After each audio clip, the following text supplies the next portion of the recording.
불편함을 조금 더 감수하는 겁니다. 불편함을 감수하려면 어떻게 해야 되죠? 여러분들에게 일상적인 이야기를 하고자 합니다. 안전관리 업무를 하지 않으시더라도 제 채널에서 성공심리학이나 동기부여 컨텐츠를 보고 구독하시는 분들도 꽤 있습니다. 그 전체적인 면에서 도움이 될 만한 내용이지 않을까 싶습니다. 더 나은 삶을 살기 위한 어떤 저희 경험들 편하게 나누는 시간이 되었으면 좋겠어요. 며칠 전에 서울에 다녀왔습니다. 좋은 일로 다녀왔겠죠? 10년 전 30살 때 비전 2020 혹은 2025 그리고 비전 2030 이렇게 구분해서 계획을 크게 세웠던 적이 있습니다. 물론 그 계획들이 2020년도나 현재 기준으로 모두 다 이루어진 것은 아니겠죠. 그렇지만 그 목표를 세웠을 때하고 세우지 않았을 때랑은 정말로 엄청난 차이가 난다. 그런 것들을 여러분들에게 실예로 저를 들어서 설명을 해드리고자 합니다. 제가 요즘에 업로드하는데 목표와 계획을 세우라, 그리고 데일리 리포트를 제가 쓰는 방식을 여러분들과 함께 공유하기도 했었죠. 왜 중요하냐? 많은 생각이 들 수도 있을 거예요. 그렇지만 이 목표와 계획이라는 것은 삶을 이끄는 하나의 원동력이다, 그렇게 생각하시면 돼요. 저도 처음부터 그 목표와 계획을 세운 것은 전혀 아니었습니다. 대부분의 사람들이 다 그래요. 대한민국에서 1년에 한 권 이상 책을 읽는 사람이 50%도 안 된다고 합니다. 자, 그 말인즉슨 여러분들이 한 권 이상의 책을 읽는다면 벌써 50% 이상 여러분들의 삶의 질이 달라질 수 있다, 그런 의미가 되겠죠. 그리고 이것을 또 적용해 본다면 목표와 계획은 책 읽는 것보다 어렵다고 하거든요, 사람들이. 그러면은 사실상 목표와 계획만 있더라도, 물론 실행의 문제는 별도의 문제긴 하지만은 여러분들이 명확한 목표와 계획 그것이 있다면 여러분들은 감히 제가 말씀드릴 수 있는 것은 상위 10% 이상으로 한 번에 인생 역전을 하실 수 있다, 저는 그렇게 생각합니다. 여러분들 로또 사지 마시고 여러분의 삶을 계획하고 한 단계 나아가는 게 로또 맞을 확률보다 월등히 높다, 저는 그렇게 생각을 합니다. 제가 얼마 전에 한 편의점에 들렸는데 제 바로 앞에 어떤 어르신이 계산을 하고 계셨습니다. 저는 이제 뒤에서 기다리고 있었는데 결제를 하는데 손에 든 게 없는 거예요.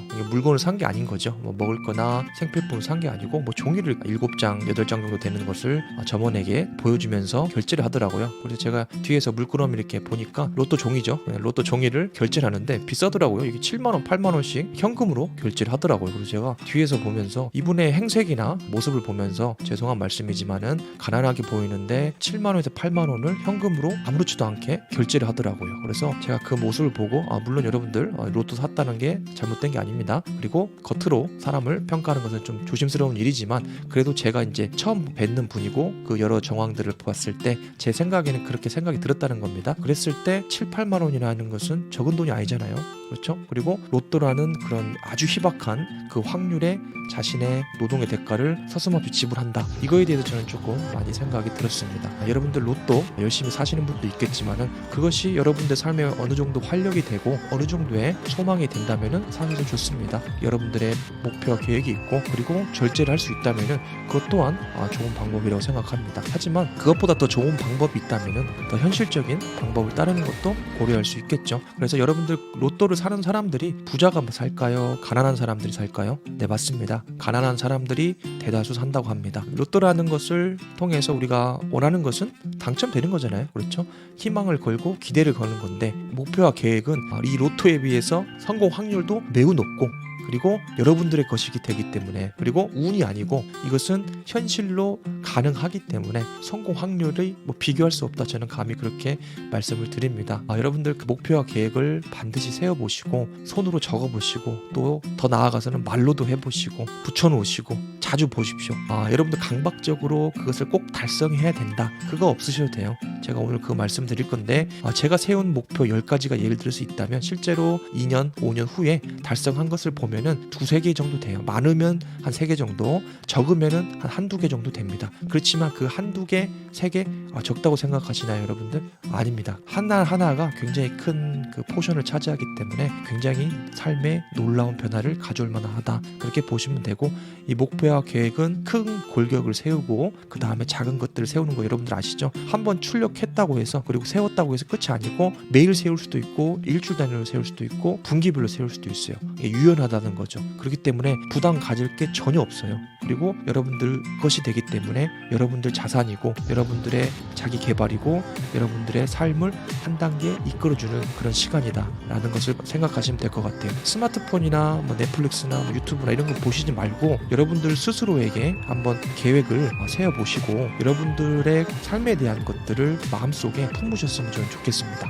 요즘에 너무 자신을 돌볼 수 있는 그런 시간들이 없다고 하지만 반대로 너무 많아서 없는 거예요. 이게 뭐냐면 시간이 너무나 많다 보니까 이거를 어떻게 사용할지를 모른다. 이게 정확한 표현인 것 같습니다. 그래서 저도 직장생활 1년에 열흘도 안 쉬고 일해본 적이 있습니다. 육체적으로도 극한까지 일해본 적이 있고요. 산업기능요원 때 약 3년간 그렇게 죽다 살아난 적도 있습니다. 사람 쉽게 죽지 않습니다. 정말 죽을 것 같고 이러다 죽을 것 같다고 생각하더라도 쉽게 안 죽더라고요. 그렇기 때문에 여러분들에게 제가 말씀드리고 싶은 것은 더 어려운 상황과 환경에 있는 분들도 있어요. 그렇지만 그 가운데서 여러분들이 항상 마인드에 심어야 될 게 있단 말이죠. 일하는 것도 중요하고 여러분들 운동하고 생활하는 것도 중요해요. 다만 여러분들이 가고자 하는 그 목표와 방향성을 설정하신 후에 나머지 일들을 하셨으면 좋겠습니다. 자, 그러면 직장 다니고 취준생인데 어떻게 그거를 먼저 하고 하냐 이렇게 말씀을 드리겠지만은 여러분들 저녁, 아침 그리고 중간중간 점심시간에 뭐 하세요? 가만히 생각해 보세요. 여러분들의 시간을 한번 적어 보십시오.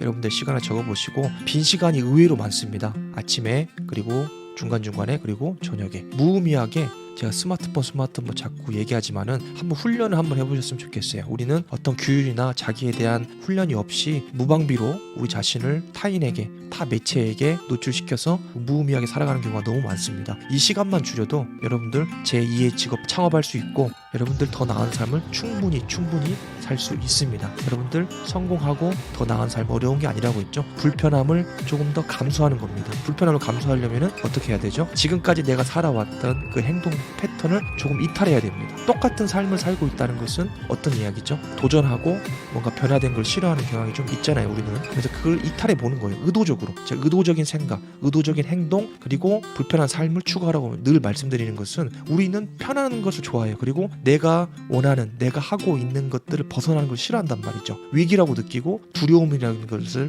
우리가 본능적으로 느끼기 때문에 여러분들이 그것을 깨고 나가야 돼. 그러니까 이것은 그런 거예요. 제가 좀 이따 말씀드리겠지만 저도 전주 태생인데 전주에서 연고도 없는 대구로 와서 직장 생활을 하고 대구에서 서울로 대학원에 합격하고 뭐 이런 여러 가지 과정들 그리고 다시 대구로 와서 회사를 운영하고 또 한 단계 나아가는 이 과정들이 두려움이 없었을까요? 아무런 그냥 생각이 없이 난 될 거야 라는 그런 긍정 마인드로만 지내왔을까요? 전혀 아니죠. 그렇죠? 성공한 사람들 그 모습, 그 현재의 모습, 그 사람이 가진 것, 명예, 부를 바라보지 마시고 그 사람들이 어떻게 이 단계까지 올라왔냐 그 과정을 보셔야 돼요. 우리는 눈에 보이는 걸로만 사람을 판단하기 때문에 그 사람이 몰고 있는 자동차, 그 사람이 말하는 것, 그리고 그 사람의 인간관계, 그 사람의 직업, 지위 이런 거를 통해서 그 사람을 판단하는 거죠. 그래서 아마 그럴 거야. 이 사람은 이러니까 부자일 거야. 성공했을 거야. 이렇게 생각하잖아요. 매스컴에도 떠들썩한 그 있죠? 전모씨 사기친 행각들 잘 보세요. 그렇게 속는다고 사람들이. 그러니까 우리는 눈에 보이는 걸로만 판단해서는 안 된다. 그리고 그 과정을 봐야 된다. 그래서 책을 읽는 것도 그렇고 어떤 성공 스토리를 들을 때에도 여러분들이 주의해야 될 게 와, 이 사람 부자다. 이 사람 멋있네. 이 사람 성공했네. 나도 저렇게 됐으면 좋겠다. 이게 아니고 그 사람들이 그동안 거기 정상까지 올라오기까지 정말 겪었던 눈물겨운 처절했던 그 과정을 여러분들이 마인드셋에 심는 과정이다. 그렇게 여러분들이 생각을 하셔야 돼요. 그래서 책을 읽는 거예요. 그래서 이 사람들이 어떻게 살아왔는지 이 역경들은 어떻게 견뎠는지 이런 것들을 내가 배우기 위해서 하는 거지 단순히 돈 잘 벌고 성공하려고 그 사람을 동경하는 것은 아니다. 이렇게 보시면 될 것 같아요. 불편함을 감수하는 24년도를 저와 같이 사셨으면 좋겠습니다. 자, 불편함이라는 것은 고통, 힘듦 이런 게 아닙니다. 우리를 성장하기 위한 근육통이라고 생각하시면 돼요. 여러분들 다이어트 하려면 어떻게 해야 되죠? 불편해야 되죠. 그동안 먹어왔던 거, 움직였던 것들을 좀 더 불편하게 만드는 거죠. 한 끼를 안 먹을 수도 있는 거고 불편하잖아요. 배고프니까. 그리고 내가 잘 안 움직이는 사람이라면 추운데 옷 입고 운동복 입고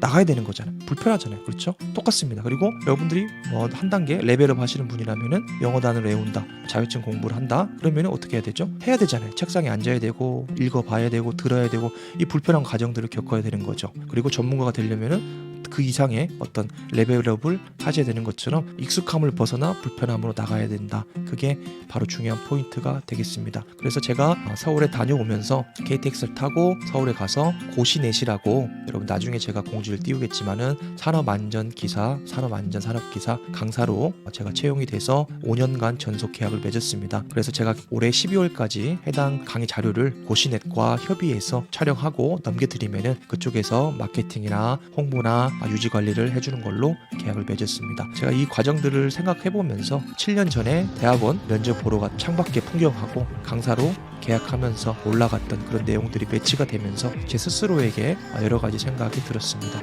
7년 전 그리고 5년 전 나는 무엇이 달라졌는가, 그리고 현재 나는 어떤 삶을 살고 있는가, 이런 질문들을 저에게도 해봤습니다. 더 나은 삶을 살 수 있었던 첫 번째는 천부적인 재능이 아니고 내가 더 나은 삶을 살고자 하느냐, 내가 더 나은 삶을 원하느냐, 그 질문에서 출발했다는 것. 그리고 한 단계 더 나아간다면 그냥 시도해본 겁니다. 그게 전부라고 저는 생각해요. 재능은 중요하지 않고요. 여러분들이 원하는 것이 있으면 그거를 적어보고 실행하는 것, 그게 정말 중요하다고 저는 생각합니다. 저도 오늘 이 컨텐츠를 찍는 거, 그리고 며칠 전에 서울의 산업안전 강사 계약을 체결한 것도 제가 10년 전에 기록했던 것이 이루어졌기 때문에 여러분들에게 기쁜 소식을 전하는 겁니다. 그 목표를 적었을 때, 그리고 그 희미한 기록이 내 마음에 심겨졌을 때 저는 언젠가는 행동하게 되고 언젠가 이룬다, 그런 확신이 있었습니다. 그렇기 때문에 여러분들도 지금 이 순간 여러분들이 원하는 것들을 적어보시고 또 상상해보시고 생각해보시고 자그마한 행동을 해보시기를 바랍니다. 여러분들 스스로의 주인이 된 삶, 그리고 이끌림이 아닌 이끌어가는 삶은 사는 방법은 너무나 간단하고 너무나 쉽습니다. 스스로 주인이 되는 삶, 먼저 여러분이 누구인가, 내가 원하는 것은 무엇인가, 그리고 이것을 여러분 생각에 매일매일 심는 겁니다. 혹자는 이거를 두고 그렇게 한다고 되느냐 라고 역으로 질문하기도 합니다. 물론 좋습니다. 저도 당연히 그렇게 생각을 했죠. 처음에 이런 책들이나 자기계발서 읽어보면 대부분 그런 거잖아요. 찢어지게 가난해서 성공한 그런 사례들이 많이 나오는데 저도 회의적인 시각이었습니다. 그렇지만 내가 어떤 중요한 터닝 포인트에 왔을 때, 내가 더 이상 이대로 살아서는 안 된다는 것을 느꼈을 때, 그때 간절함이라는 게 나오거든요. 그를 여러분들 꼭 붙잡으셔야 돼요. 인생에 기회가 오는데 정말로 지금은 못 느끼더라도 나중에 언젠간 혼자 있을 때나 어떤 이벤트, 사건 등으로 인해서 정말 나를 한번 돌아볼 수 있는 그런 시간이 오거든요. 그때 그 감정, 정말 나에 대한 심오한 어떤 물음들, 그리고 답답해서 견딜 수 없을 것 같은 그런 감정들을 여러분들이 스스로 셀프 고립을 통해서 해결 방법을 찾으셔야 돼요. 심오한 질문을 던져보고 나에 대해서 결심해보고 계획해보고 한 단계 나아가겠다, 그런 결심을 하는 여러분들의 성공적인 스토리를 들려주시기 바랍니다.